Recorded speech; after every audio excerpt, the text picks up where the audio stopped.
Your fantasy all-star property team. Inspection edition. Inspection edition. That's what I have written down. You can add that in. I will. Let's not cut any of this. Sorry, Ali. Welcome to the Sydney Property Muppets podcast. My name is Kurt Lawther, and with me forever is... Chris Clark, the buyer's agent. Chris. Now, I'm going to get it right out here straight away, mate. You don't have to. No, we got it. Early on, we one time didn't record the video, so we decided to, or did we forget? Regardless, we had to re-record a video once. Yes, that's and true. So we had to look at the camera more because we weren't using the audio, so to speak. We do it on two separate devices. Yes. Yep. And we're doing that again today. Why is that, Chris? Because I accidentally deleted the video. As we were speaking about, imagine I accidentally deleted the video. Anyway, not all buyers agents are perfect. I'll try to do the best I can. Anyway, so let's get it back. So we've actually done this episode once, so this should be good because you should hear hopefully a bit more crisp version. Yes. What are we talking about, though? Your fantasy all-star property team, in brackets, inspection edition. So, Chris, who are the usual suspects? Yeah, so there's typically, when you think about doing an inspection, there are three different groups of people that you would either automatically come to mind or would come to mind as you go through the process. So, broker, in terms of getting your bank or your mortgage and things sorted, getting your insurances done, building inspection, I should say, not insurance, building inspector done. Your conveyancer. And then your conveyancer. Those are usually the three sort of usual suspects that people engage prior to or going to know that they're roughly going to engage through the process. Some people look for property and realise they haven't even engaged a conveyancer. Oh yeah, definitely. I'm not saying this is everybody, but these are more common ones. The unusual suspects, though? So I wrote a bit of a list. A builder, a plumber, electrician, architect, interior designer, painter, pest inspector, tiler, carpenter, floorboard person, handyman, structural engineer, valuer, just to name a few of unusual suspects that we think could actually make up in your fantasy all-star dream team. Yeah, I think absolutely all those roles, and we're going to hone in on a few of them, have particular strengths and benefit. The one thing we do want to cover off, though, we know the Sydney property market moves incredibly fast. It's the fastest in Australia. It's probably one of the fastest in the world. So it's not always, you don't always have the ability to do these things, but that doesn't mean you shouldn't be aware of them. And given the opportunity and the right circumstances, or the wrong circumstances, utilise them. Right, so it does come around time. Sometimes, let's be honest, there are times where a property comes available on a Friday and we're signing a contract on a Monday. Yep. So these unusual suspects may or may not be in a really hot market, but you utilise. At the moment, we're not in a crazy hot market.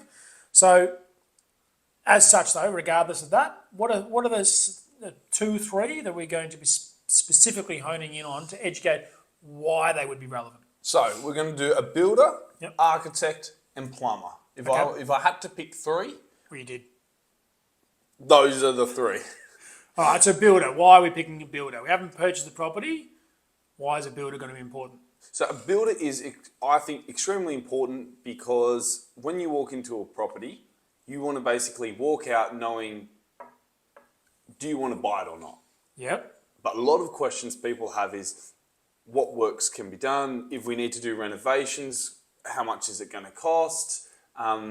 And I'll quickly also skim to an architect as well. Is it possible to do this? And so if you already know the answer to that and the rough costings, you're then just making the decision, do we love this property enough or do we have a feeling to this property that we want to buy it rather than trying to factor in, okay, costings, pricings, what's this going to be? Because unless you have that definitive number, it's always up in the air. Yeah, because you're talking about their potentially renovations, extensions, just general work done. The difference between this and a building inspector is, to be honest, a building inspector, they're not really being able to get to the roots of the building itself, the structural sound. They might be able to, is it not going to fall over? Yes, but they might not be able to articulate and say, the extra parts what a builder can do. Moving this wall, these are the things you've got to consider, and also the ideas. A building inspector is not really going to provide you any ideas on what you could do. They might ad hoc, but a builder is actually going to say, you've got some ideas, here's some other ideas, and these are the rough costings there. And the builder, hopefully you've had a bit of a connection or like understanding that they know what you're after as well. So when they walk in, they know exactly if you're wanting to make a 3-bedroom into a 4-bedroom and already have that idea so things can move nice and quickly. Okay, so that's good. I understand that. Architect, what's the differentiation between them and an architect then? So an architect I would have in my team because you instantly know whether you can do something or not in terms of council regulations. Yeah, 100%. That's a big thing. The amount of times I have someone who will come up and be like, "Oh, can we do this or this?" And we're like, "Look, the frontage is wide enough, but unfortunately we can't make that comment because if we're wrong as a real estate agent, well, I would love to be able to inform them to say yes or no definitively. Whereas an architect who's actually worked on many properties in that area, will generally be able to tell you what the council and how should be able to tell you. and how difficult it will be and the costings. And the timeline is it 1 year, is it 2 years, just to get the DA approved in that council? It's sort of like, even though builder and architect, sort of in a similar field, two different roles, but very important roles. And I feel if you've got them down in your team. Yeah, well, I think an architect, if they're listening to this, they're going to be like, guys, I provide so much more value than this. This is ridiculous that you typecast me into approvals. But we're also just talking black and white. That is the biggest point. If we haven't purchased a property, keep in mind, the property has not been purchased in this scenario. So yes, you can come with 1,000 designs, but no one's going to pay anyone thousands and thousands of dollars to do so until they've actually acquired the property. We are talking pre-purchase. I know a lot of architects out there will, for a nominal fee, $400 to $1,000 to $2,000, come on site.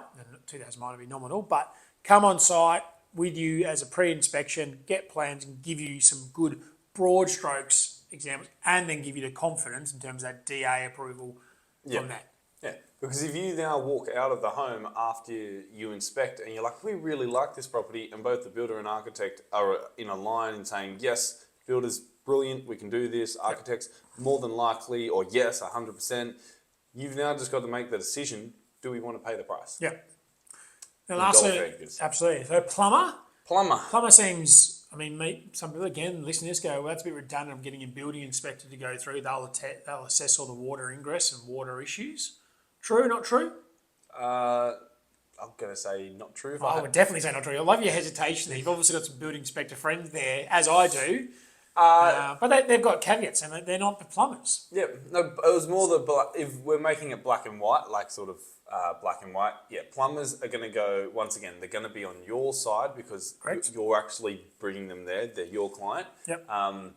Whereas a building and pest inspector, for example, they're trying to see the entire property. So they're not just focused on the plumbing, they're trying to focus on other things. And as much as they're trying to pick up absolutely everything, when their focus is on everything, things can slip through the cracks. Well, absolutely. Honestly, most building reports I see, they might talk about damp and water ingress, but they very rarely talk about the pipe to the sewage waistline and any assessment being done on that. They very rarely talk about the internal pipework behind the shower, unless there's visible sides things, where a plumber can actually, they're qualified in that area. I'm not slamming anyone, but they're qualified to do so.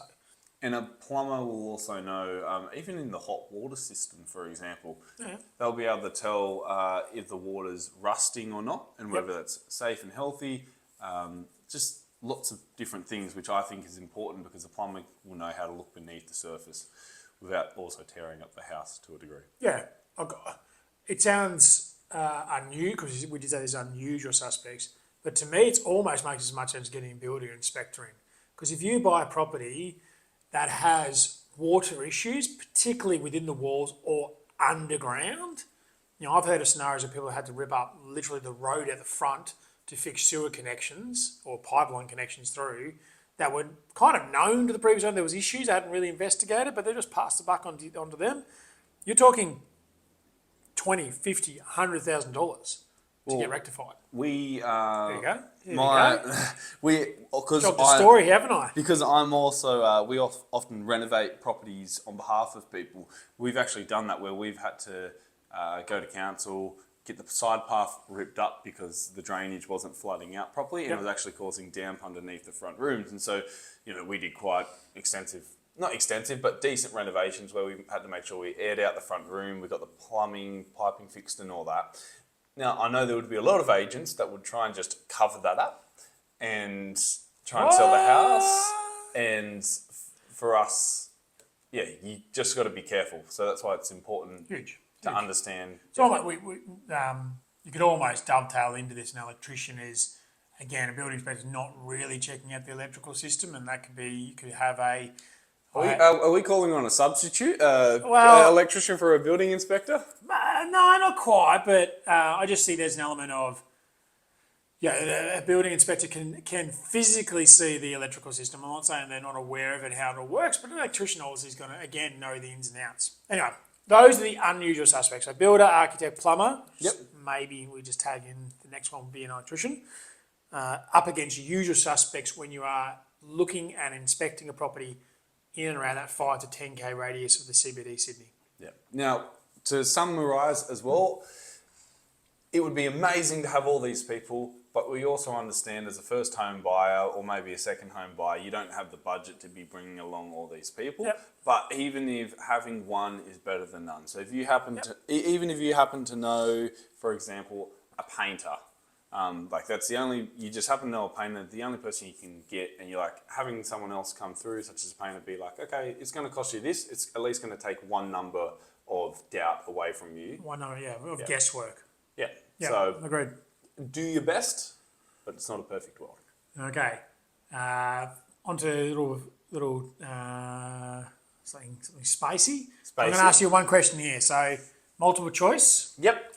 Which suburb has Yeah. ever had the highest property sale across Sydney? Multiple choice. So we've got Mossman, Vaucluse, and Barangaroo.